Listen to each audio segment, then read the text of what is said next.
할렐루야. 오늘도 주의 말씀과 은혜를 사모함으로 이전을 찾으신 여러분들을 주님의 이름으로 환영하고 축복합니다. 우리 앞뒤 옆분들 바라보시면서 말씀 통해 선명한 주의 음성 듣길 원합니다. 이렇게 인사하겠습니다.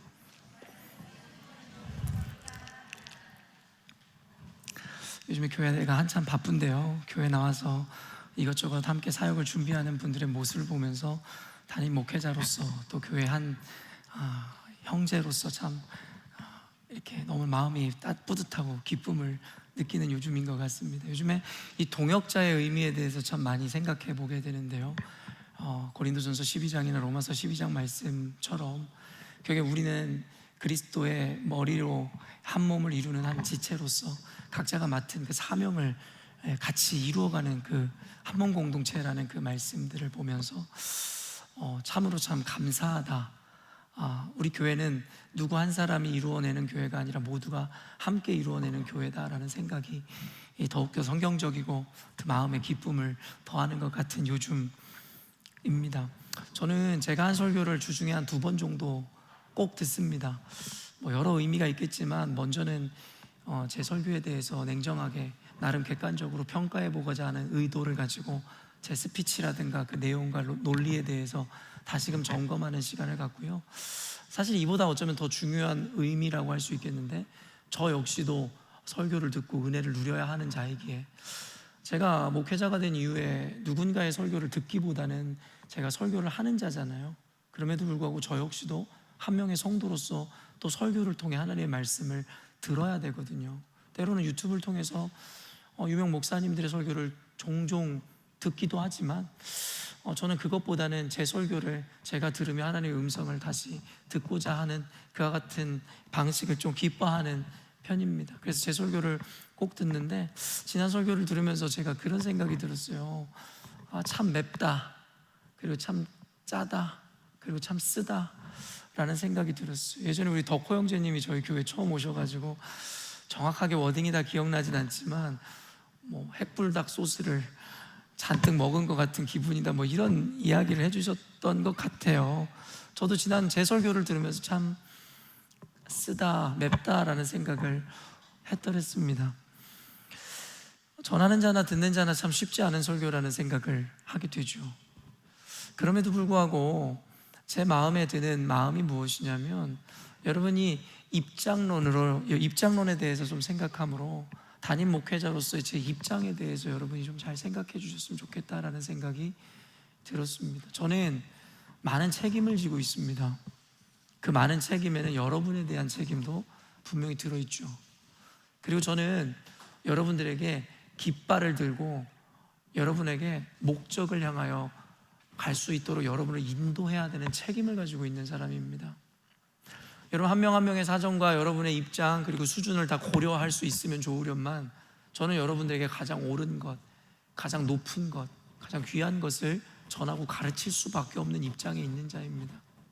다소는 여러분들이 다소 받아들이기 힘들고 아직은 이해하기 어려운 순간을 맞이한다 할지라도, 저는 여러분의 이해에 따라 말씀을 전하는 자가 아니라 전해야 되는 말씀을 전해야 되는 입장에 있는 사람이란 걸 여러분이 이해하셔야 됩니다. 그럼에도 불구하고 제가 참 감사했던 것은 아까도 이야기했지만 우리 열린문교회는 좋은 동역자들과 리더들이 있다는 겁니다. 그래서 저는 여러분들에게 앞뒤 재지 않고 나를 따르라 라고 깃대를 꽂고 여러분들에게 말씀을 선포할지라도, 귀한 리더들과 동역자들이 있어 셀 모임이나 여타 다른 관계를 통해서 그 메시지들과 그 말씀들을 각자의 수준과 각자의 이해에 따라 녹여주고 함께 공유할 수 있는 리더들이 있음에, 동역자들이 있음에 참 감사하다라는 생각이 들었습니다. 저희 열린문교회는 가야 할 길이 멀고 바쁩니다. 때때로는 여러분은 각자의 수준과 환경과 상황에 따라 여러분의 이해를 돕지 못한다 할지라도 여러분 이해해 주시고 양해해 주시기를 바라며, 설교를 통해 입체적이지 못하고 또 일방적일 수밖에 없기 때문에 여러분들의 이 여러 가지 궁금증이 해소되지 않는다면 우리 열린문교회는 좋은 제자 양육 프로그램들이 있습니다. 여러분의 궁금함과 질문이 진짜라면 그 양육의 모임에 나오셔서 입체적으로 말씀을 배우셨으면 좋겠습니다. 다만 일방적이고 단면적으로 들어야 하는 이 설교 시간은 여러분이 기본적으로 사람의 말로 생각하지 않기를 바라요. 우리가 대언이라는 말을 하잖아요. 저는 목회자로서 많은 책임을 가지고 있다라고 이야기했고, 여러분에 대한 책임뿐만 아니라 하나님의 말씀을 있는 그대로 여러분에게 전달해야 된다는 그 책임의 무게를 지고 있는 자입니다. 그래서 예로부터 우리 믿음의 선배들은 목회자의 설교를 강의나 여러분들에게 교훈을 주는 자라고 생각하지 않았어요. 말 그대로 하나님의 말씀을 대언하는 자, 대신 전달하는 자라고 믿었죠. 여러분들에게 요구되어지는 것은 다시금의 그와 같은 개념입니다. 제가 전하는 설교가, 혹은 설교를 전하는 제가 완벽하다라는 이야기를 여러분에게 전하고 있는 것이 아닙니다. 저의 불완전성 가운데서도 사랑하는 여러분을 향해 완전한 그의 말씀을 전하고자 하는 하나님의 의지를 믿으시라는 겁니다. 그렇기 때문에 여러분은 하나님의 말씀을 들으세요. 여러분의 논리로, 어설픈 기준으로 평가하거나 악유하려 들지 마시고, 우리는 늘 성경을 통해 배우지만 우리는 불완전한 존재이고 죄인이며 우리의 한계를 말씀을 통해 깨트려야 된다라는 그 개념을 갖고 있는 자들이잖아요. 우리 경화자매가 이야기한 것처럼 의식적이든 무의식적이든 우린 끊임없이 자기만의 아집과 고집의 성을 쌓고, 하나님의 말씀에 대해서 겸손히 듣고 반성하고 회개하고 결단하려 하기보다는 자신의 어설픈 지식과 기준으로 그 말씀을 평가하고 판단하고 옳고 그름을 나누려 하고 하는 그와 같은 어리석음에 빠져 있는 게 우리 존재의 실존의 한계일지도 모르겠습니다. 메타인지라는 건 그런 거예요. 그 한계를 인지하고 인정하는가. 그러나 여전히도 스스로가 가장 지혜롭고 가장 논리적인 존재여서 모든 것을 평가할 수 있다고 생각하는 그 순간 자신에게 얼마나 메타인지가 결여되었으며 얼마나 자신이 변화할 수 있는 가능성이 결여된 존재인지를 깨달아야만 하는 것이죠. 우리는 어리석고 죄인이기 때문에 주의 말씀 앞으로 나온 겁니다. 그리고 그 말씀을 통해 그 어리석음을 딛고 일어나 의로운 자리로 나아가고자 하는 것이죠. 그와 같은 의미에서 오늘 설교도 하나님 말씀으로 들으시기를 부탁드리고, 또한 우리 오늘 설교가 이해가 되지 않는 부분이 있다면 준비된 우리 귀한 리더들과 동역자들을 통해 함께 그 이해를 돕고 나누는 시간이 되었으면 좋겠습니다. 사방으로 우겨쌈을 당하여도, 이런 우겨쌈이라는 말이 우리에게 좀 생소할 수 있는데요, 우겨싸다라는 동사에서 온 말입니다. 말 그대로 한가운데로 모아들여서 둘러싼 형태를 말하는 것인데, 우리가 쉽게 사자성어로는 사면초가라든가 징태양난의 위기의 순간을 의미하는 말이 우겨싸이다 혹은 우겨쌈을 당하다라는 표현으로 우리가 이해하시면 될 것 같습니다. 우리는 여러 의미에서 저마다의 우겨쌈을 당함을 경험하는 것 같습니다. 여러분도 아시겠지만 요즘에는 신냉전 시대가 도래했다라고 이야기할 정도로 국가 간의 긴장도와 위기감이 굉장히 높아진 상태라는 걸 알고 계시죠? 전쟁이 실제로 일어나고 있으며 전쟁이 일어날 가능성에 대해서 연신돼서 특필되어지는 요즘입니다. 그리고 여러분도 아시겠지만 미국에 새롭게 세워진 대통령 트럼프에 의해서 새로운 경제 지각 변동이 일어나고 있으며 그것에 대처하지 못하고 온전하게 반응하지 못하면 살아남지 못하는 시대가 도래했습니다. 지금까지의 경제 체계를 완전히 무너뜨리는 새로운 경제 기반이 구축되어지고 있는 요즘입니다. 그런데 발빠르게 대처해도 모자랄 이 판에 지금 대한민국은 국가의 수장을 잃어버리고 대통령의 부재함 가운데 여러분 고군분투하고 있죠. 이로 인해서 여러분 경제적으로나 세상이 굉장히 불안전하고 지금 혼돈스러운 세대를 우리는 살아가고 있습니다. 더욱이 그와 같은 시대와 상황을 살아가는 우리 각자의 인생 가운데도 경제, 그리고 그뿐만 아니라 각박해져가는 요즘의 시대 가운데 여러 가지 어떤 인간 관계에서 여러분 우리는 이와 같은 우겨쌈 당함을 경험하고 있을지도 모릅니다. 이는 중요한 포인트인데요, 누구도 피해갈 수 없는 삶의 한 지점일 겁니다. 누구도 피해갈 수 없는 하나의 통과 의례와 같은 것이다라는 거죠. 여러분만 겪는 고난이라고 생각하지 마세요. 나만 겪는 아픔이고 어려움이라고 생각하지 마시라는 겁니다. 그런 의미에서 오늘 말씀을 들을 때 이 우겨쌈 당함이라는 것에 대한 개념은 단순히 물리적인 차원을 넘어 개념적이고 관념적이며, 여러분 우리 삶 가운데 지금 우리가 압박받고 있을 그 모든 상황과 그리고 환경에 대한 이야기임을 인지함으로 설교를 들으시면 여러분에게 좀 더 도움이 되리라는 생각을 하게 됩니다. 설교의 제목이 의미하는 바와 같이 오늘 설교를 통해 이와 같은 절체절명의 위기의 순간을 이기는 지혜와 그리고 그 승리 공식을 배우시는 여러분들이 되었으면 좋겠다라는 생각을 합니다. 고린도후서 4장 8절에서 9절 말씀인데요, 한번 읽어볼게요. 우리가 사방으로 우겨쌈을 당하여도 쌓이지 아니하며 답답한 일을 당하여도 낙심하지 아니하며 박해를 받아도 버림받지 아니하며 거꾸러뜨림을 당하여도 망하지 아니하고. 사실은 우리라는 존재는 크게 이야기하면 교회, 그리스도를 믿는 모든 성도들이라고 이야기할 수 있을 건데요, 말씀에 전제되어 있는 상황이 여러분 어떤 상황이에요? 절망 그 자체라는 거죠. 우겨쌈을 당하고 답답한 일을 만나고 박해를 받고 거꾸러뜨림을 당하고 이런 전제되어 있는 모든 상황 중에 그 무엇 하나 희망적이어 보이는 상황이 없다라는 것이죠. 오늘날을 살아가고 있는 우리들의 인생, 우리의 삶이 그런 거다라는 생각이 들고, 심지어는 교회인 우리가 모두 맞이해야 되는 순간이라는 생각을 하게 됩니다. 그러나 여러분 결론이 무엇입니까? 그럼에도 불구하고 쌓이지 아니하고 낙심하지 않으며 버림받지 않고 망하지 않는다는 겁니다.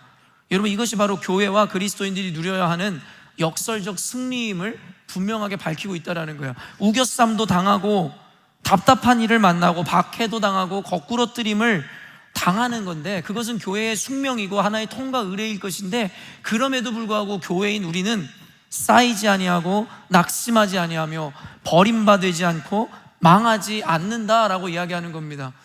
여러분 요즘에는 그런 인사 잘 안 하는데, 예전에는 교회 성도들끼리 만나면 승리하세요 라는 말을 참 많이 했더랬습니다. 그 승리가 무엇을 의미하는 겁니까?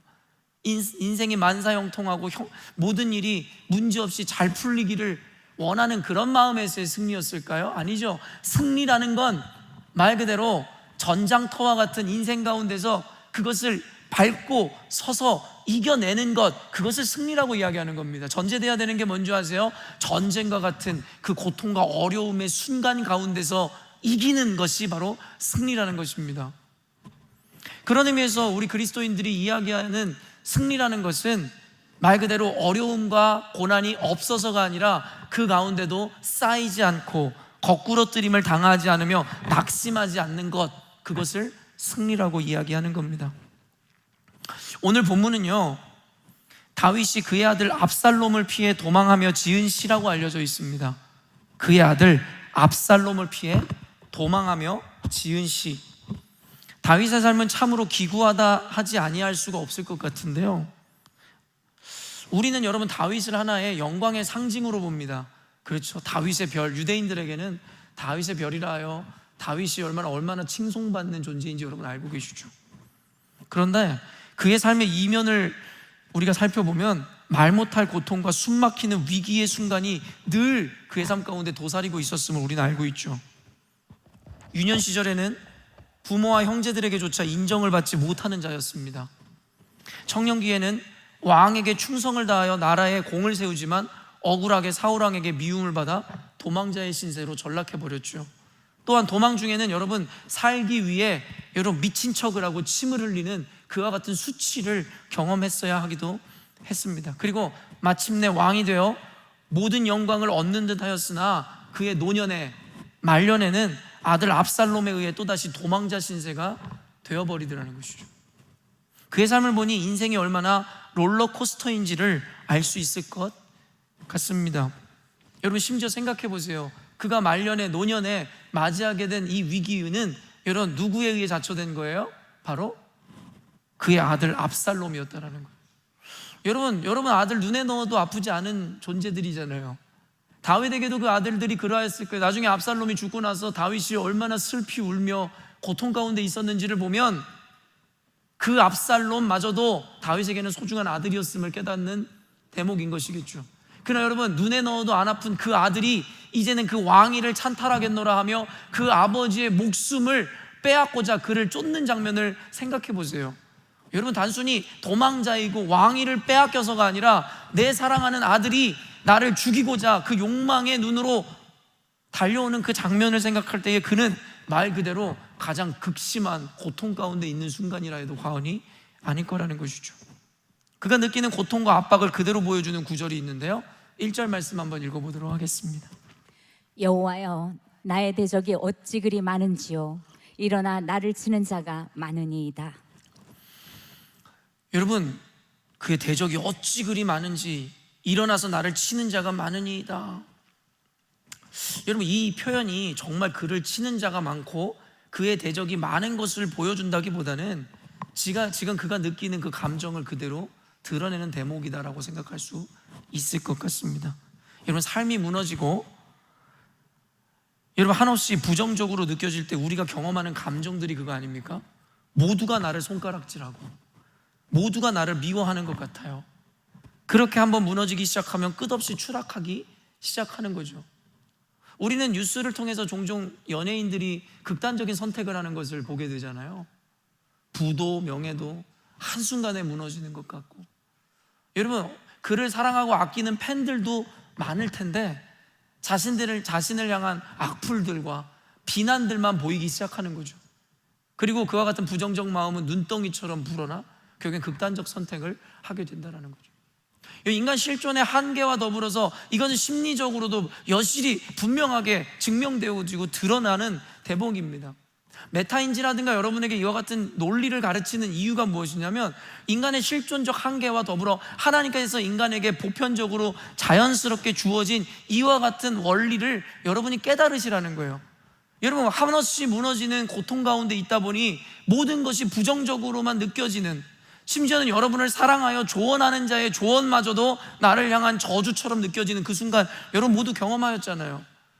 여러분, 인간이 얼마나 한없이 나약하고 연약한 존재를 아시겠죠? 그래서 종종 이와 같은 관계로 인해서 고통당하고 있는 이 성도들에게 제가 종종 그런 이야기를 해요. 당신을 미워하는 한 사람 때문에 힘들어하지 말라고. 여전히도 당신을 사랑하고 응원하는 99명의 사람이 있는데 왜 당신은 그 99명의 사람으로 인해서 감사와 기쁨을 누리지 못하고 당신을 미워하는 그 한 사람 때문에 그렇게 고통스러워하냐고. 어쩌면 지금 다윗이 느끼는 이 절체절명의 외기는 그와 같은 개념은 아니겠으나, 여러분, 그가 지금 한없이 무너져 내리는 내면 상태에서 느끼는 모든 사람이 나를 대적하고 나를 죽이려고만 하는 것 같은 그와 같은 위기감을 느낀다라고 우리는 생각할 수 있을 것 같습니다. 그러나 그러한 중에 결정타가 날아오는데요, 2절 말씀을 한번 읽어보도록 하겠습니다. 많은 사람이 나를 대적하여 말하기를 그는 하나님께 구원을 받지 못한다 하나이다. 사람들의 조롱과 조소, 그리고 그 끝에 절망의 순간이 찾아옵니다. 그래 여러분, 심지어 내가 믿고 신앙했던 그 하나님마저도 나를 버리신 것만 같은 순간을 경험할 때 우리는 완전히 무너져 버리게 되더라는 것이죠. 많은 신앙인들이 맞이하는 삶의 순간이며 느끼는 감정은 아닐까라는 생각을 하게 되었고, 다윗마저도 그와 같은 생각, 감정에 빠지는 일순간이 있었음을 분명히 보여주죠. 세상이 나를 등지고 심지어 가족들마저 나에게 등을 돌린다 한들 여러분, 그 순간까지는 견뎌낼 수 있었는데, 내가 그렇게 믿고 신뢰하던 하나님마저도 내게 얼굴을 감추시고 나를 버린 것만 같은 순간, 이제는 더 이상 갈 곳도 피할 곳도, 그리고 다시 일어설 당위마저도 잃어버린 듯한 순간이 찾아오죠. 여러분, 욥이 무너졌던 포인트도 바로 이 지점에 있습니다. 재산을 잃고 가진 것을 잃고 심지어는 자녀들도 잃고 아내마저도 욕하며 떠나갔지만 그는 하나님 앞에 범죄하지 않았어요. 근데 그를 절망시키고 무너뜨렸던 것이 뭔지 아세요? 그가 신앙하며 붙들었던 그 하나님마저도 자기를 버린 것만 같은 그 순간에 그는 완전히 무너지기 시작했더라는 것이죠. 우리도 모두 이와 같은 지점을 지나왔고, 어떤 이는 지금 이 지점 가운데 있는 이가 있으며 또 어떤 이들은 앞으로 분명히 이 지점을 지나게 될 것인데, 오늘 설교가 여러분에게 주는 의미가 클 것이라 믿습니다. 한 강의를 듣는데 이런 강의를 들었어요. 한 여대 교수였던 그에게 한 여성이 이런 질문을 했다라는 것이죠. 질문의 내용이 무엇이냐면, 이제 곧 남자친구가 군대를 가는데 기다려야 할까요? 아니면 헤어져야 할까요? 뭐 이런 질문을 왜 하는지는 모르겠는데 어쨌든 이런 질문을 하는 그 여성에 대하여 그 교수가 이렇게 답하더라는 거죠. 만약에 그를 정말 좋아한다면 기다리시고, 좋아하지 않으신다면 헤어지십시오. 여러분, 이게 무슨 현답이라고 할 수 있는지 모르겠는데 너무 당연한 말 같은데, 그런데 그 이후에 이런 질문이 연이어지더라는 거예요. 그런데 제가 그를 정말 좋아하는지 좋아하지 않는지 어떻게 알 수 있을까요? 이걸 이 교수한테 질문을 하는 거예요. 그러니까 그 교수가 이렇게 답했다고 합니다. 좋아하는 것과 좋아 보이는 것에는 차이가 있습니다. 많은 사람들이 이 사이에서 착각을 하곤 합니다. 그러나 이를 구분하는 것은 어렵지 않습니다. 우리는 좋아하는 것을 위해서는 값을 치르지만 좋아 보이는 것을 위해서는 절대 값을 치르지 않습니다. 만약에 당신이 정말로 그 남자를 좋아한다면 당신은 그를 위해 시간과 기다림이라는 대가를 기꺼이 지불하게 될 겁니다. 여러분, 우문현답이라는 말이 이런 거 아닐까라는 생각이 들었어요. 자기 감정을 제3자에게 묻는 그 여자의 질문이 너무나도 어리석지만 그것을 어리석다 치부하지 않고 그것에 대하여 현답을 하는 그 교수의 지혜가 돋보이는 장면이었다라는 생각을 해보게 됩니다. 여러분, 그런데 저는 이 강의를 듣고 이 예를 들으면서 여러분, 어쩌면 우리 신앙에도 그대로 적용되어야 하는 개념이지 않을까라는 생각이 들었어요. 여러분, 생각해보면 여러분이 진짜 좋아하는 것, 좋아하는 사람을 위해서라면 기꺼이 여러분은 대가를 지불할 겁니다. 그래서 여러분, 감추어진 보화의 비유가 그와 같은 개념을 그대로 드러내는 겁니다. 보화의 가치를 알기 때문에 전 재산을 팔아 그 감추어진 보화가 있는 땅을 사는 것을 주저하지 않죠. 자신의 삶을 다 갈아 넣는 거예요. 왜요? 그 가치를 알기 때문입니다. 내가 진짜 좋아하는 자녀를 위해서, 연인을 위해서 내가 값을 지불하지 못할 게 어디 있겠습니까? 그러나 좋아 보이는 것, 그럴듯해 보이는 것을 위해서 나의 것을 기꺼이 지불할 어리석은 자는 없다라는 것이죠. 결국 그 여자의 연애에 있어서 가장 위기이고 고난이라고 생각할 수 있는 그 순간이 그녀의 사랑의 진위를 가리고 증명할 수 있는 중요한 순간이 되어버렸음을 우리들에게 보여주는 것이죠. 여러분, 저는 신앙 목회를 하면서 많은 성도들이 하나님을 우리도 알고 싶고 경험하고 싶고 그 능력을 체험하고 싶다는 이들을 참 많이 보았습니다. 어떤 이들이 방언을 하고 환상을 보고 은사를 체험하고 주를 위해 열심히 살아가고 늘 행복해하는 그들의 모습을 보며 나도 저들과 같이 되고 싶고, 그들이 경험한 그것을 나도 경험하고 싶고, 그들이 아는 하나님을 알고 싶다라는 이들을 참 많이 보았다는 얘기입니다. 그러나 그런 그들이 그 말에 대하여 증명해내는 이들을 많이 보지 못했다라는 거죠. 그 말에 대한 증명을 보이지 못하더라는 겁니다.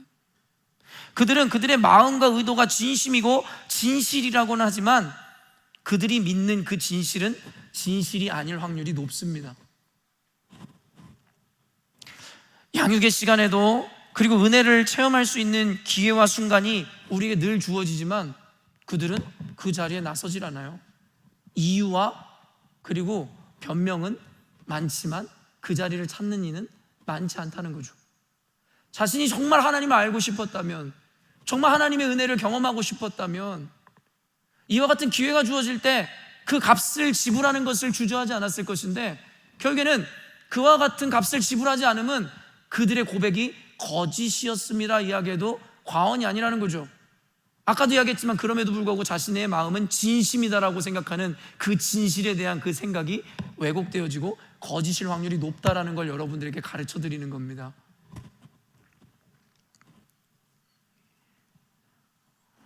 적어도 그와 같은 고백을 하고 그와 같은 믿음을 가지신 분들이라면 이번 고난주간 특별 새벽 예배에 동참하시라는 겁니다. 힘들죠. 새벽에 지친 몸을 이끌고 일어남이란, 먼 곳에서 그 새벽 대바람에 차를 운전해서 교회를 향한다는 것은 힘든 일이죠. 근데 대가를 지불하지 않고 얻을 수 있는 게 있다고 생각하십니까? 하나님은 거저 은혜를 주실 수도 있으셨습니다. 그러나 하나님은 알고 계셨죠. 거저 주는 은혜가 저들에게 아무런 유익이 되지 못한다는 걸 말입니다. 그래서 하나님은 우리에게 대가 지불을 요구하세요. 지불하지 않으면 하실 수 없어서가 아니라 그러지 않으면 하지 않기로 작정하신 것이죠. 누굴 위해서요? 저와 여러분을 위해서 말입니다.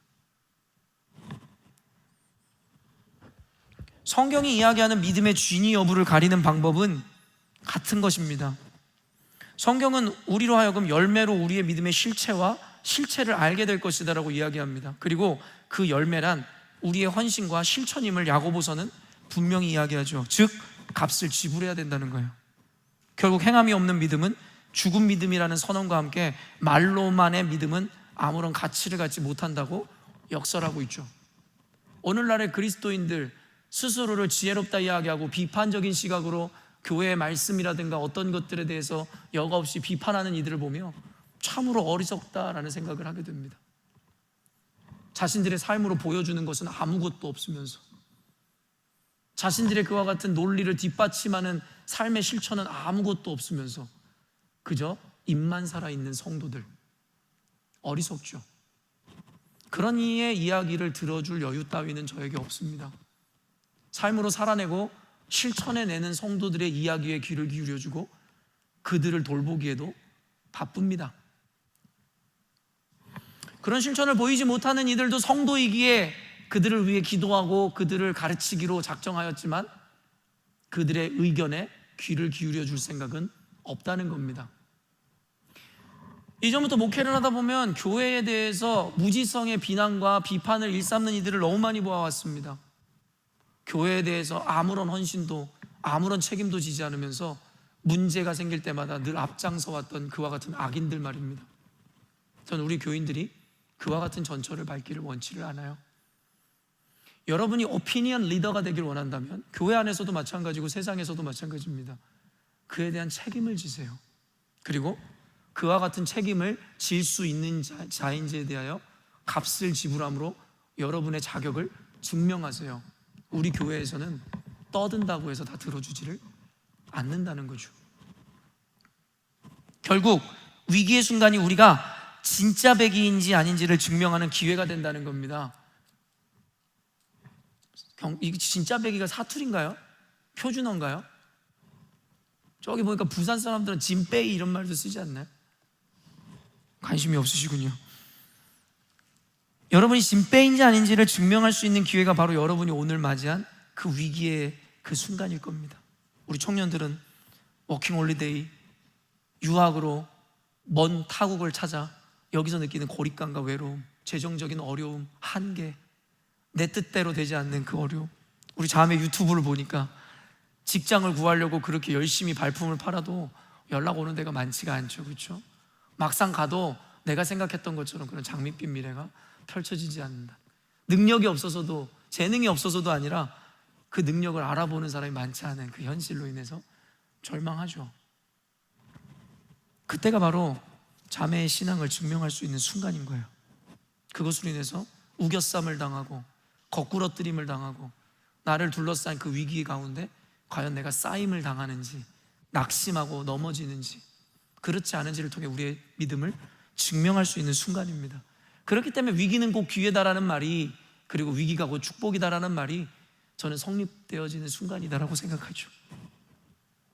오늘은 다윗은 자신이 맞이한 이 절체절명의 위기의 순간에 그 믿음의 진가를 보이고 대가를 지불하기 시작하는데, 오늘 그의 고백을 통해, 그리고 수도 없이 많은 위기를 극복하며 살아온 그가 그 위기를 이기는 방식과 지혜를 통하여 오늘날 우리가 마주한 이 위기를 이겨내는 지혜와 태도를 배워보고자 한다는 거죠. 굉장히 프랙티컬한 설교가 될 겁니다. 첫째, 견디고 버티는 뚝심을 가지라는 겁니다. 견디고 버티는 뚝심. 그저 아무런 근거나 희망 없이 단순히 이를 악물고 버티는 차원의 이야기가 아닙니다. 근거 있는 견딤이죠. 3절 말씀 읽어보도록 하겠습니다. 여호와여, 주는 나의 방패시요 나의 영광이시요 나의 머리를 드시는 자이시니이다. 그 다음이요, 3절 말씀을 다 타이핑한 건가요? 아니면 4절 내가 말씀까지인가요? 나의 목소리로 여호와께 부르짖으니 그의 성산에서 응답하시는도다. 이런 그를 둘러싼 상황이나 이로 인해 느껴지는 감정과 상관없이 다윗은 그의 믿음을, 신앙을 고백하기 시작하죠. 여러분, 그 아들이 지금 자기를 죽이겠다고 쫓아오는 그 위기의 순간, 고통의 순간이라니까요. 내후외환이라고도 할 수 있을 것 같아요. 내면도 무너지고 겉으로는 이제 자신의 목숨을 빼앗고 다 쫓아오는 군대들. 근데 그와 같은 순간에 그가 느끼는 감정과 관계없이 이와 같은 믿음의 고백을 한다? 여러분, 쉬운 일 같습니까? 여호와는 나의 방패시오 나의 영광이시며 나의 머리를 드시는 자니이시이다. 내가 나의 목소리로 여호와께 부르짖으니 그의 성산에서 응답하시도다. 이게 쉬운 일 같습니까? 여러분, 우리는 너무나 쉽게 상황에 매몰되고 감정에 묶이는 존재 아닙니까? 남편의 비즈니스가, 재정 상태가 조금만 좋지 못해도, 자녀가 내 뜻대로 성장해주지 않고, 내 주변 사람들이 내 마음을 몰라주고, 심지어 배우자마저도 나를 손가락질하는 것만 같은 그와 같은 순간 가운데 여러분이 하나님을 이와 같이 고백할 수 있냐라는 거예요. 아니잖아요. 조금의 저항도 없이, 저항선 없이 바로 무너지지 않아요? 환경으로 인해 절망하고 낙심하고, 심지어는 자녀의 반응 때문에 내 인생의 어떠함이 결정되는 어리석은 부모들의 모습을 보면서도 참 한심하다는 생각이 들어요. 부모는 자식을 리드하고 가이드해야 되는 존재예요. 미성숙하니까요, 어린아이니까요. 근데 그 미성숙한 존재와 어린아이 때문에 어른이라고 이야기하는 당신들이 휘둘리고 좌지우지되는 게 논리적으로 맞습니까? 그 아이가 느끼는 감정을 공감해 주는 거라고요. 오늘날의 교회의 착각이죠. 우리는 이 시대의 죄인들의 마음에 공감해 주는 곳이 이 공동체나 단체가 아닙니다. 그들에게 바른 길을 가르쳐 주어 그 잘못된 감정에서 벗어나게 해주는 자들이죠. 무엇이 현실이고 진실인지를 보게 해주는 자들이죠. 자녀 교육에서도 우리는 동일하지 않습니까? 자녀를 리드하고 그들이 옳은 감정과 옳은 삶을 살 수 있도록 그들을 인도해 주어야 할 것인데, 그들의 어떠함 때문에 좌지우지되는 우리들의 모습이 정상입니까? 그리고 어떻게 그들을 기준 삼아주고 그들을 인도해 줄 겁니까? 그들에 의해 함몰되고 매몰되고 묶여버리는 당신들이, 교회로 생각하면 우리가 그와 같은 관념에 젖으면 어떻게 세상 사람들을 선도합니까? 세상의 저항에 어떻게 승리합니까? 여러분, 이거 상식입니다. 그러면서도 자신들이 잘못된 선택과 잘못된 감정선을 가지고 있다는 것 자체를 인지하지 못하죠. 그게 아쉬운 거죠. 우리는 그렇게 이와 같은 상황으로 인해 하루에도 수도 없이 미성숙한 언행과 행동을 드러내지 않습니까?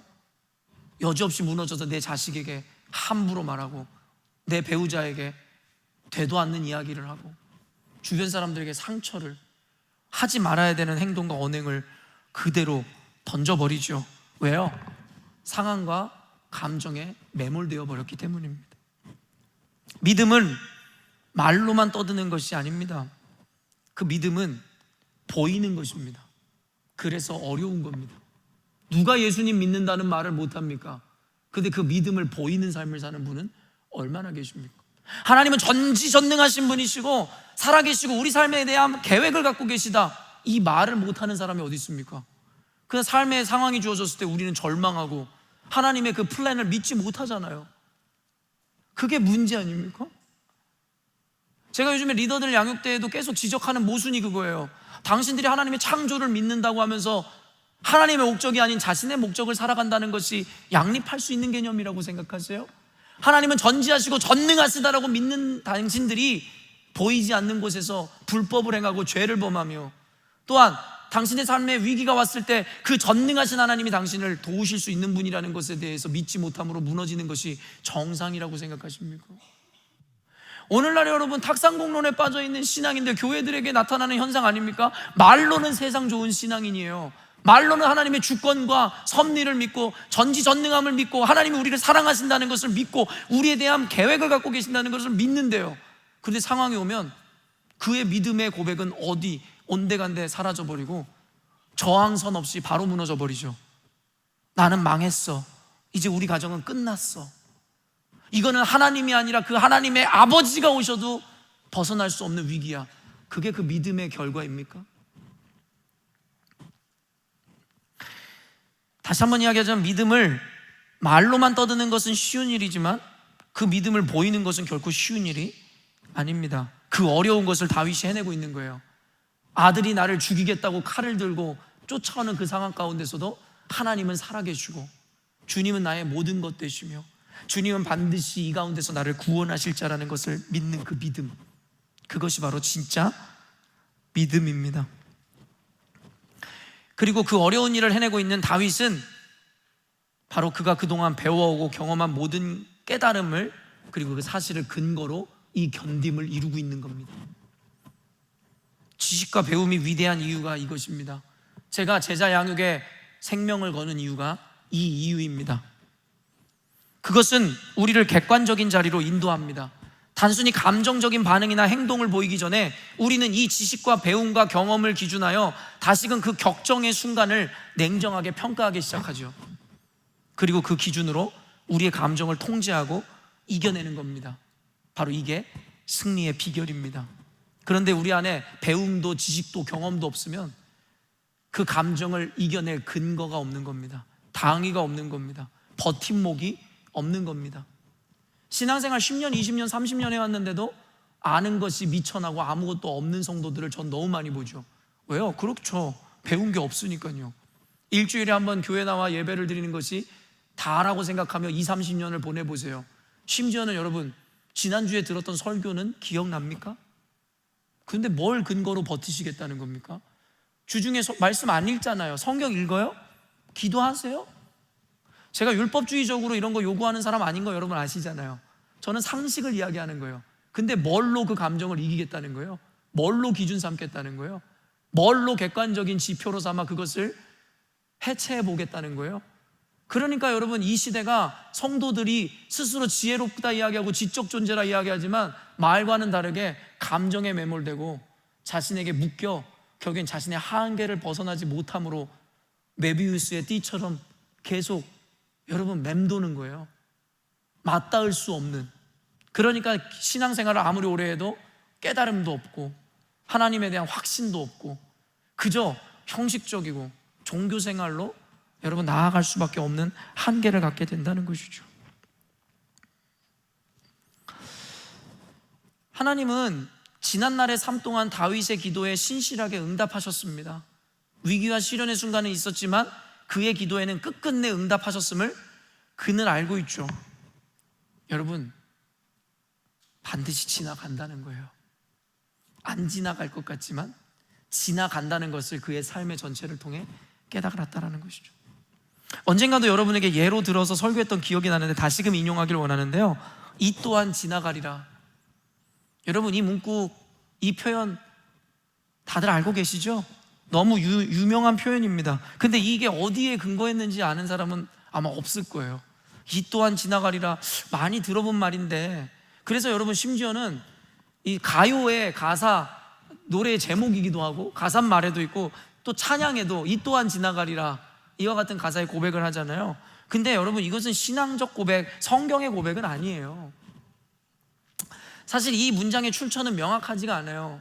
다만 여러 가지 설들 중에서 유대 경전 주석지인 미드라시 혹은 페르시아 지방의 우화에서 나온 말이라고 그냥 알려져 있어요. 그런데 그 또한도 명확하지가 않아요. 왜냐하면 미드라시에도 찾아보기 힘든 문장이라고 이야기하니까 도대체 이거 출처가 어디야? 그런데요, 구전이라고 하잖아요. 그냥 계속 전래되어진 이야기의 내용이 이와 같은데 그 내용을 여러분에게 설명해 드릴게요. 어느 날 이스라엘의 다윗 왕이 등장해요. 반지 세공사를 불러서 이러한 명령을 내렸다라는 거예요. 네가 날 위해서 반지를 만들되 거기에는 내가 큰 전쟁에서 이겨 환호할 때에도 교만하지 않게 하며 내가 큰 절망에 빠져 낙심할 때에도 좌절하지 않고 스스로 새로운 용기와 희망을 얻을 수 있는 글귀를 새겨 넣어라 라고 지시했다라는 것이죠. 여러분, 너무 모순적인 거예요. 전쟁에서 크게 승리했을 때에도 너무 기뻐함으로 교만에 빠지지 않고, 전쟁에 패하여 낙심할 때에도 너무 좌절하지 않을 수 있는 희망과 용기를 얻을 수 있는 글귀를 새겨 넣어라. 여러분, 그와 같은 명령에 이 세공사, 반지 세공사가 고민에 빠진 거예요. 열심히 기술을 다하여 아름다운 반지는 만들어냈는데 거기에다가 이 어떤 글귀를 써야 될지 모르겠는 거예요. 그래서 그가 며칠을 고민하다가 현명하고 지혜롭기로 소문난 왕자 솔로몬을 찾아가서 간곡히 부탁했더라는 것이죠. 그때 솔로몬 왕자가 알려준 글귀가 바로 이 또한 지나가리라 라는 글귀였다라고 합니다. 이 글귀를 적어 넣어 왕에게 바치자 다윗 왕이 흡족해하고 큰 상을 내렸다라는 그와 같은 이야기입니다. 중의적인 의미를 내포하고 있는 문장이죠. 내가 잘 나가고 좋을 때도 너무 자고하지 않기 위해, 그리고 내가 무너지는 절망적인 순간에도 아주 엎드러지지 않게 나에게 주는 경고 혹은 격려가 되는 문장이죠. 혹시 여러분들에게 지금 어떤 내면적이고 외면적인 이와 같은 절체절명의 우겨쌈을 당한 것만 같은 어려움의 순간에 포인트를 지나고 있는 분들이 있다면 저는 이 이야기를 그대로 전해주고 싶습니다. 이 또한 지나가리라. 위에 이 언급한 강사가 그 강연 중에 한 내용이 이와 맥을 같이 하는데요, 그의 인생의 시기를 크게 세 단계로 구분하였습니다. 사실 이거는 그의 강의에서 인용한 거지 그의 이야기는 아니고 제가 이미 또 알고 있는 이야기입니다. 인간이 크게 인생의 시기를 세 단계로 구분하는데 뭐라고 이야기하냐면 열정기와 권태기와 성숙기로 나뉜다고 합니다. 이 열정기는요, 말 그대로 뜨거운 불이 올라오는 거예요. 가장 열정적인 시기인 거죠. 새롭게 비즈니스를 창업하고 우리 카일 형제가 카페를 처음 차렸을 때 내가 이 카페를 통해서 성공을 이뤄버리라, 막 그와 같은 열정, 혹은 연애의 개념에서 내가 사랑하는 누군가를 만났을 때 열정을 다해 아침마다 편지도 쓰고 그를 데리러 집까지 갔었던 그 열정을 보이는 시기가 바로 열정기인 거죠. 그러나 여러분, 그가 이야기하는 바가 뭔지 아세요? 이 열정 오래가지 않는다는 거죠. 그러나 여러분, 이 열정이 오래가지 않으므로 여러분 서로에 대한 오해가 쌓여가고 매너리즘에 빠져가고 이와 같은 현상이 일어날 때마다 여러분 그때 이 열정기에 있는 사람들의 착각이 이것이다라는 거예요. 이 기간이 영원할 것이다라는 생각. 여러분, 결혼도 이와 같은 착각으로 시작한다니까요. 어떤 착각이냐면 내가 이 사람을 위해서 생명을 바치리란 그 맹세가 영원할 거라고 생각하는 거죠. 물론 우리 교회 남편분들, 아내분들은 그 서약을 잘 지켜내고 있으리라 믿지만 그때 그 열정 같지는 않죠. 그래서 실망하는 거잖아요. 그리고 심지어 연애 그리고 비즈니스뿐만 아니라 종교에도 적용된다고 이야기합니다. 그 사람의 이야기예요. 우리가 옷섬 집회를 어떤 체험을 통해서 하나님을 사랑한다고 내가 주를 위해 생명까지도 바치겠노라고. 여러분, 제가 청년 시절에, 학생부 시절에 그런 친구들이 많았습니다. 근데 지금 교회를 다니는 친구조차 찾아보기 힘듭니다. 그 열정은 다 어디로 사라진 걸까요? 여러분, 또한 권태기, 모든 가치를 잊게 되죠. 그리고 끝없는 무력감에 빠지는 시기가 이 권태기입니다. 모든 게 다 귀찮고 싫어지는 순간. 그래서 이때의 착각도 마찬가지입니다. 이 권태기, 이 우울한 이 기간이 영원할 것이다라는 착각. 그래서 삶을 비관합니다. 여러분, 이 포인트가 뭔지 아세요? 우리가 무엇에 흥분해서 열정이 가득한 그 순간도 지나갑니다. 그리고요, 무엇인가로 인해서 절망하고 우울함 가운데 빠져있는 이 순간도 지나갑니다. 이게 진리입니다. 지나가더라는 거예요. 그런데 어떤 이들은 이 지나간다라는 이 개념을 온전히 알아 성숙기로 접어드는 반면에 어떤 이는 성숙기로 접어들지 못하고 우울기로 빠져들고 심지어는 이 우울함을 이기지 못해 극단적인 선택을 하는 이들이 많은 거죠. 언젠가는 여러분에게 이야기했지만 수능, 수학 능력 평가요, 아무것도 아닌데, 아무것도 아니잖아요. 재수하고 삼수하는 게 뭐 그리 대단합니까? 우리 인생 지금 낭비하며 사는 거 생각해보면 1, 2년 재수한다고 한들 그게 뭐가 그렇게 대단합니까? 근데요, 그때 그 학부모부터 시작하여 수능을 보는 그 학생들은 여러분 그 성적 하나로 인해서 절망에 빠져버리죠. 저는요, 그 경험을 한 우리들이 내 자녀에게 HSC요? 수능이요? 그거에 목숨 거는 부모를 이해할 수 없어요. 그리고 참 어리석구나 저 사람들. 다윗은 경험을 통해 깨닫는데 저 사람들은 경험을 통해서도 깨닫지 못하는구나. 수능 아무것도 아닌데 그것 때문에 자살을 하는 그 어린 자녀들, 얼마나 안타까워요. 근데 그러한 현상을 보고도 그 자녀들을 그와 같은 굴레로 다시 몰아넣는 부모의 어리석음. HSC가 뭡니까? 좋은 대학 가는 게 뭐가 그렇게 대단합니까? 언젠가도 얘기했지만 저는 연애를 일찍부터 시작했고 군대 가기 전에 진정한 사랑을 만났어요. 그런데 군대 갔을 때 그 자매는 고무신을 거꾸로 신었어요. 얼마나 고통스러웠을까요? 그래서 제가 말했잖아요. 언젠가도 얘기했죠. 그 군대에서 그 라면을 끓여 먹으면서도 여자친구가 해줬던 스파게티를 생각하면서 눈물을 흘리고 견디기가 너무 힘들었어요. 그래서 휴가를 나와가지고 내가 말했잖아요. 그 누나를 찾아가서 추태를 부렸던 그 순간 얼마나 부끄러운지 몰라요. 지금도 손발이 오그라들고. 근데 그때 제 마음이 어땠는지 아세요? 이 여자 아니면 안 된다. 나는 죽는다. 그 누나 이후에 수도 없는 여자를 만났다고 제가 얘기했잖아요. 여러분, 우리가 그 열정기든 권태기든 우울기든 빠져있을 때 우리가 느끼는 감정과 우리의 인식의 한계가 뭐냐면 영원할 것 같은 거예요. 아니에요. 다 지나가요. 연애를 하잖아요. 연애할 때 최선을 다하세요. 열정을 다하세요. 그런데 헤어지잖아요. 그냥 잊어버리세요. 아무것도 아니에요. 지금 연애를 하고 있는 커플한테 하기에는 부적절한 발언 같은데, 아니 미리 선배로서 결혼하면 좋지만 안 할 수도 있잖아. 미안합니다. 아무튼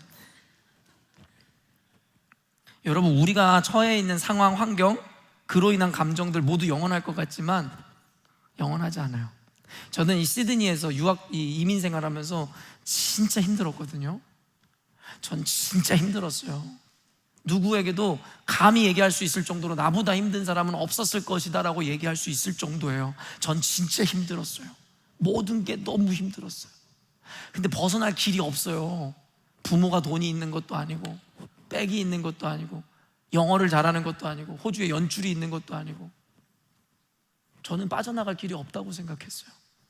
근데 여러분, 지금까지 잘 살아오고 있더라는 것이죠. 우리들이 빠져나가야 되는 건 그 상황이 아니에요. 우리 인식적 한계죠. 다 지나갑니다. 그때까지 우리는 견디고 버티면 됩니다. 다윗은 바로 이 기준을 붙잡아 지금의 위기를 이기고 있는 겁니다. 여러분, 그동안 신앙생활해온 내공, 그 말씀 붙들어야 되는 때가 이때인 겁니다. 두 번째, 이제 금방이에요. 지금까지 첫 번째가 제일 길었어요. 두 번째, 최악을 상정하여 위기를 재인식하는 지혜. 최악을 상정하여 위기를 재인식하는 지혜. 여러분, 여러 가지 치료 요법 중에 충격 요법이라는 거 들어보셨어요? 뭐 shock treatment therapy라고도 이야기하기도 하고 shock tactics라고도 이야기하는데, 충격을 주는 거죠. 충격 요법은 뭐냐면 환자에게 급격한 충격을 줌으로써 치료 효과를 얻는 방법인데, 전기 쇼크 요법 따위가 이런 거잖아요. 심장마비에 걸린 사람한테 전기 충격을 줘가지고 회생시키는 요법들도 그와 같은 거고, 심리적인 거에서도 영향을 미치는 요법이거든요. 저는요, 이 충격 요법을 때때로는 신앙교육을 함에 있어서도 사용하거든요. 저의 레토릭입니다. 오히려 더 큰 충격을 통해 지금의 위기를 이겨내는 방식이라고 이야기하고 싶어요. 지금이 앞으로도 없을 것 같는 너무 절체절명의 위기와 큰 충격이잖아요. 근데 그것보다 더 큰 충격을 상정하여 줌으로 말미암아 지금의 고통과 어려움이 별것 아닌 것처럼 느껴지게 하는 레토릭이고 요법입니다. 다윗은 지금의 상황보다 더한 상황을 상정하여 지금의 위기와 어려움을 상쇄시키고자 하는데요. 6절 말씀 한번 읽어볼게요. 천만인이 나를 에워싸 진친다 하여도 나는 두려워하지 아니하리이다. 여러분, 다윗이 뭐라고 이야기하냐면, 아까는 많은 사람들이 대적으로 일어난다 그러다가 이제는 구체적으로 천만인이 나를 에워싸서 진친다 할지라도 라는 이야기를 하는 거예요. 천만, 어마어마한 인구죠. 제가 그때 당시에 정확한 이스라엘의 인구는 모르겠지만 과연 천만이나 될까요? 잘 모르겠어요. 그리고 된다 치더라도 그의 대적이 천만이 된다는 게 말이 됩니까? 말 그대로 이거는 과장법이죠. 그럴 리가 없습니다. 이건 하나의 은유이고 가정에 불과합니다. 혹은 이런 고백의 은유일 수 있겠죠. 모든 사람이 나를 대적한다 할지라도. 여기서 말하는 천만은 단순히 숫자 천만이 아니라 세상의 모든 사람이 나를 대적한다 할지라도 라고 상정한 생각이라고 이해하시면 될 것 같습니다. 그러나 다윗은 이와 같은 가정을 통해 그럼에도 불구하고 자신은 이겨낼 수 있음을 고백하더라는 거죠. 자신을 죽이려고 따르는 자가 100명이라 한다면 자신을 죽이려고 하는 자가 10,000명이다라고 가정함으로 말미암아 지금 자기를 죽이려고 하는 100명은 아무것도 아니다라고 인식하기 시작하더라는 것입니다. 때때로 우리가 하나님의 관점을 취해야 되는 이유가 그것입니다. 여러분, 우리가 높은 건물을 밑에서 쳐다보세요. 머리가 현기증이 날 정도로 어질어질하죠. 그게 바로 여러분을 묶고 있는 문제들이고 상황들입니다. 이겨낼 수 없을 것 같죠. 그 건물의 높이 산과 같은, 그런데 비행기를 타고 가면서 그 문제를 쳐다보세요. 그 빌딩을 보세요. 점과 같아요. 이게 바로 하나님의 크심을 보는 자들이 세상을 보는 관점입니다. 하나님의 크심의 크기를 알면 세상의 문제가 문제로 보이지 않는다는 거죠. 그러나 문제의 크기를 확대시키는 이들의 특징이 뭐예요? 하나님의 크심을 보지 못한다는 거죠. 골리앗 앞에서 이스라엘 백성들, 군대들이 모두 간담이 서늘해지고 마음이 녹아 감히 대적하지 못하였어요. 근데 그 어린 다윗은 하나님의 크심을 보기에 골리앗 앞에 설 수 있었던 것이죠. 사랑하는 성도 여러분, 때로는 우리에게는 이와 같은 가정을 통한 믿음이 그리고 그에 대한 고백이 필요합니다. 그때 우리가 처한 위기나 상황의 크기를 심적으로 크게 줄일 수 있을 뿐만 아니라 우리의 결기를 다시 세울 수 있거든요. 절망하지 마세요. 마귀는 상황의 크기를 통해 우리를 절망시키고 아예 일어날 힘을 빼앗아 버리려고 합니다. 그러나 하나님은 절망적인 상황에서도 다시금 일어날 수 있는 결기를 다시 세우기를 원하신다는 거죠. 다 지나갑니다. 그리고 여러분, 충격요법을 통해 지금의 크기를, 하나님의 크심을 보므로 지금의 문제의 크기를 축소시키십시오. 이거는 저의 삶의 방식이기도 합니다. 저는 제 삶이 제일 잘 나가고 아무 문제 없는 요즘과 같은 때에 가장 최악을 늘 상정하여 생각합니다. 우리 오픈투유에 참여하는 자매들은 잘 알고 있겠지만 저는 제 아들을 빼앗기는 상상을 많이 합니다. 교통사고에 의해서든 불의의 사고로 인해서든 내가 제일 사랑하고 가치롭게 여기는 내 자녀들을 잃어버린 순간, 이미지 트레이닝이라고나 할까요? 그때마다 내 마음 상태를 점검합니다. 과연 나는 그때에 하나님을 다윗과 같이 노래할 수 있을 것인가? 지금까지 저의 고백이 어떤 줄 아세요? 그럴 수 있다입니다. 감정은 힘들지만 내 영혼은 조금의 상함이 없을 것이다라는 확신이 있습니다. 이미지 트레이닝을 통해서 제 신앙을 스스로 증명해 가려 합니다. 그런데 여러분의 고백 가운데 그와 같은 상정했을 때 나는 감당할 수 없을 것 같다라고 생각하는 분들 잘 들으세요.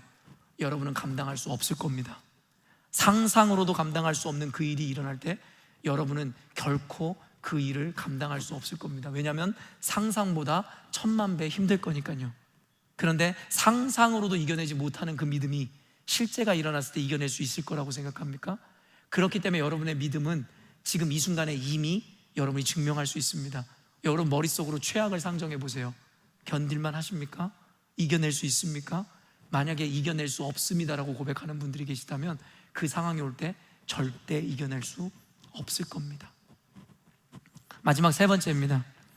하나님만 의지하는 어린아이 같은 마음을 가지라는 겁니다.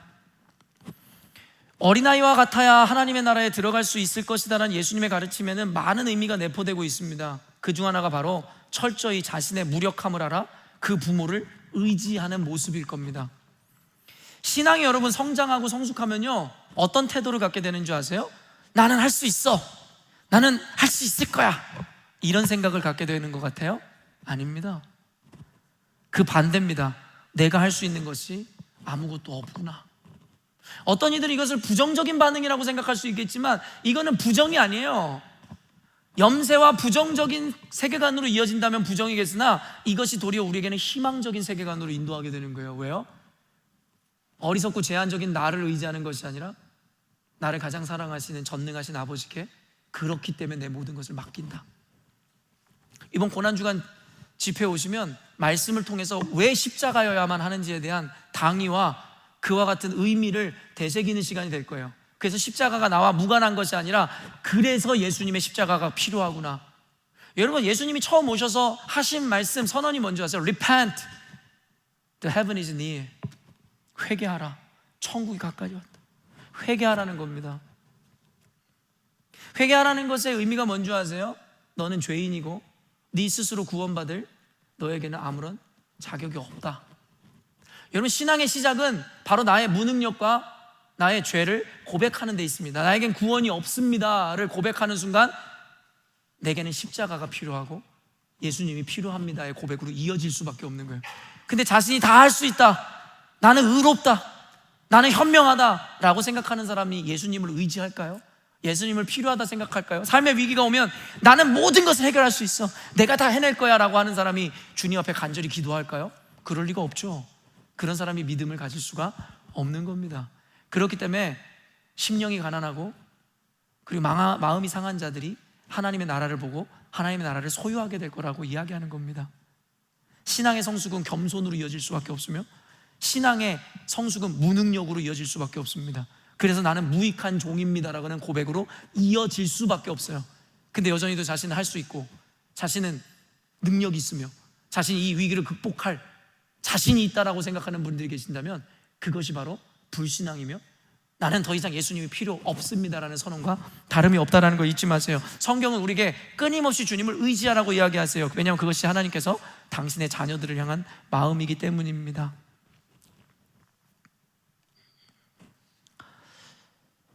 7절 8절 마지막으로 읽도록 하겠습니다. 여호와여 일어나소서, 나의 하나님이여 나를 구원하소서. 주께서 나의 모든 원수의 뺨을 치시며 악인의 일을 꺾으셨나이다. 구원은 여호와께 있사오니 주의 복을 주의 백성에게 내리소서. 다윗의 여러분 마지막 고백이 뭐예요? 결국에 여호와여 나를 구원하소서, 나를 살리소서. 여러분, 그 위기 가운데 그는 그의 의지를 다지는 것이 아니라 하나님 앞에 하나님의 도우심을 구하더라는 거죠. 기도할 수 있는데 왜 기도 안 하시고 걱정하십니까? 라는 찬양 가사 아십니까? 여러분, 기도 안 하시잖아요. 그 이유가 뭔지 아세요? 살만하니까 그래요. 아직 여러분은 그 위기 가운데 가본 적도 없는 겁니다. 아직 살만하니까. 또 다른 의미 뭔지 아세요? 아직 할만하니까.